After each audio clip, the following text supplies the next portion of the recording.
आज मेरे घर पे काफ़ी दिन के बाद कटहल की सब्जी बन रही है, वो भी पतिदेव की फरमाइश पे।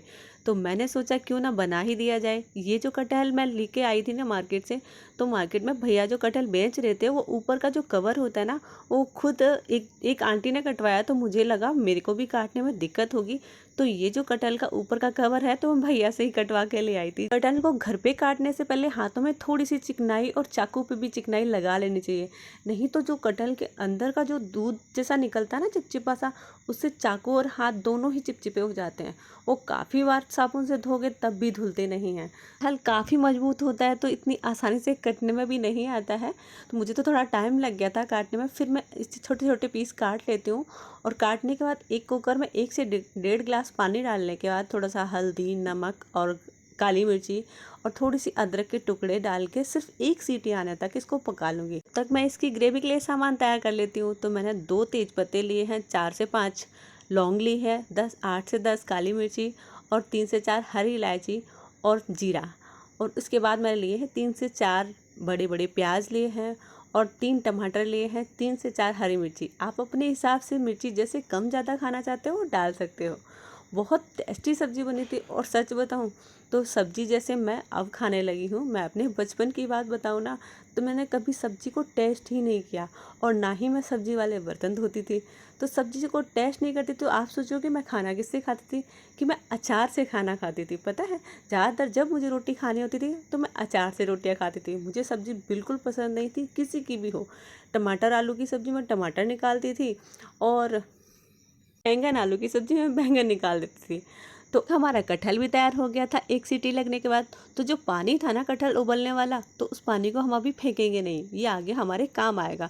कढ़ाई में थोड़ा सा तेल लेकर उसको तेल को अच्छे से गर्म हो जाने के बाद गैस को बंद कर देंगे। उसमें कटहल डालने के बाद थोड़ा सा फ्राई कर लेंगे। फिर आप थोड़ी देर बाद गैस चला सकते हो, अच्छे से फ्राई हो जाए फिर उसको निकाल लीजिए।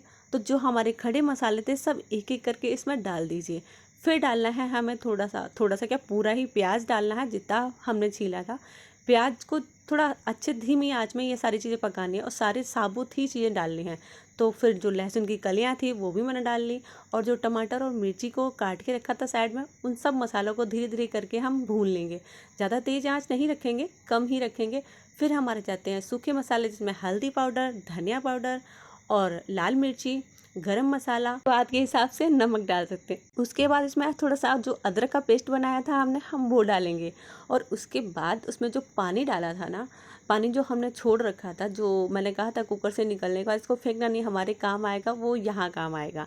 तो उस पानी को डालने के बाद थोड़ी देर चलाने का उसको ढक देंगे और ढकने के बाद धीरे धीरे चलाते जाएं थोड़े थोड़े टाइम के बाद। तब तक मैं यहाँ रोटी की तैयारी भी कर लेती हूँ। आज मैं बनाऊँगी कटहल की सब्जी के साथ पालक की रोटी, तो बहुत टेस्टी बनती है। आटे में मैं यहाँ मिलाऊंगी पिसी हुई सौंफ, पिसा हुआ मेथी दाना पाउडर, थोड़ा सा नमक, पीसी हुई थोड़ी सी अजवाइन और पिसा हुआ थोड़ा सा जीरा। इसके बाद जाएगा ये भुना हुआ जो चने आते हैं ना, उसको मैं पीस के रख लेती हूँ। तो जो आटे में मैं सुबह की रोटी में लगभग मिलाती ही हूँ। जब तक मैंने आटा लगाया है तब तक हमारा मसाला भी थोड़ा थोड़ा जो ग्रेवी है ना वो भी रेडी होने लगी है। तो अब एक बड़ी जो चमचा जिसको बोलते हैं ना, आपके यहाँ क्या बोलते हैं कमेंट में ज़रूर बताना, मैं तो इसको चिमचा ही बोलती हूँ।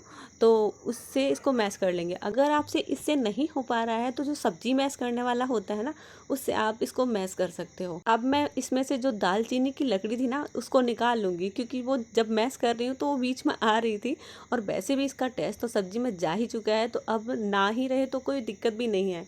तो ये देखो पकने के बाद है और ये पकने से पहले की सब्जी में कितना अंतर हो गया, चेंज आ गया ना ग्रेवी में। अब मैं इसमें कटहल डाल दूंगी। कटहल डालने के बाद धीरे धीरे हल्के हाथ से चलाऊंगी और इसमें अब दूसरा कोई पानी नहीं डालना। अगर वो पानी दोबारा से हमने डाला ना तो ज़्यादा हल्दी हो जाएगी, तो इसलिए अलग से गर्म पानी करके डाल दीजिए, थोड़ा सा गुनगुना ही हो। और मेरे पास कसूरी मेथी नहीं, अगर आपके पास हो तो कसूरी मेथी डालना। मेरे पास तो हरे धनिया को मैंने सुखा रखा था, उसका पाउडर डाला था। तो अब बारी आती है यहाँ पालक की रोटी, जिसको मैं मोटी मोटी बनाऊंगी, क्योंकि जो पालक की जो ग्रेवी और सब्जी बनकर तैयार हुई ना, उसके साथ मोटी रोटी ही पसंद आती है। तो आप भी एक बार बना के ज़रूर खाइए और बहुत टेस्टी लगती है। मोटी और पालक की रोटी होती है, अगर आप रोटी को इस तरीके से सेकेंगे तो बहुत टेस्टी, बहुत अच्छी सीखती है एकदम। मतलब गैस पे जब सेकते हैं ना तो कहीं ना कहीं कुछ तो धीमी आंच में तो हो ही नहीं पाता है, जल भी जाती है। और और वैसे भी अगर इस तरीके से रोटी सेकी जाए तो रोटी जब कहते हैं ना लोग खाना खाने के बाद गैस बन जाती है, वो कभी शिकायत नहीं आई। तब तक बन के तैयार थी मेरी मोटी मोटी पालक की रोटी और कटहल की सब्जी।